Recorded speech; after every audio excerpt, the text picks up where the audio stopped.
L'observation des espèces et des milieux, ainsi que le relevé des différents paramètres sur le terrain, constitue une part importante du travail des agents des réserves naturelles catalanes. Ce dernier n'est en réalité utilisable que si par la suite l'information recueillie est classée, puis analysée. C'est la mission du service de coordination scientifique et de cartographie, maillon essentiel pour aider le gestionnaire à faire des choix de conservation. La réserve naturelle de Prats-de-Moyo a initié l'étude et le suivi des différents bousiers. L'enjeu est de conserver une microfaune majeure, alliée des pâturages et des éleveurs. Ah oui, ces insectes-là sont de gros travailleurs. Ils ont beaucoup de force et puis, d'ailleurs, on le voit bien, ils ressemblent à des engins de travaux publics, hein. Donc ils sont faits pour brasser la matière, ils l'enfouissent très profondément parfois et quand ils l'enfouissent dans le sol, ils la mettent au contact, cette matière, des champignons et des bactéries qui vont donc décomposer, permettre de minéraliser cette matière organique. Et ce travail va accélérer donc la minéralisation.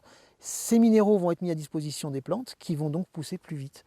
En Europe, la situation globalement est plutôt mauvaise puisque on a une intensification de l'élevage, une concentration des élevages intensifs.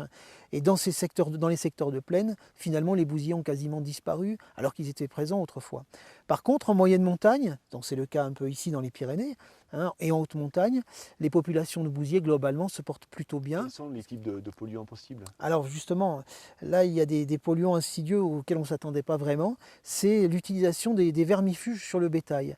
Bon, il faut savoir que les éleveurs, et c'est normal, hein, utilisent des vermifuges pour que leurs animaux soient en bonne santé et soient productifs.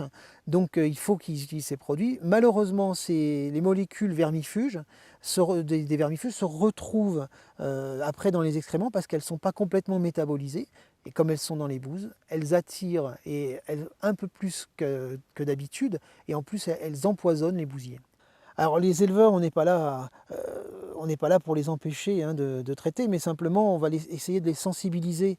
Nous, notre travail, c'est de les sensibiliser à l'utilisation de ces produits de manière rationnelle et qui ait un impact minimum sur le milieu naturel. Donc ils sont tout à fait prenants, d'autant que le fait d'éliminer les bouses et d'améliorer le recyclage et du coup la production fourragère, ça les intéresse au premier chef.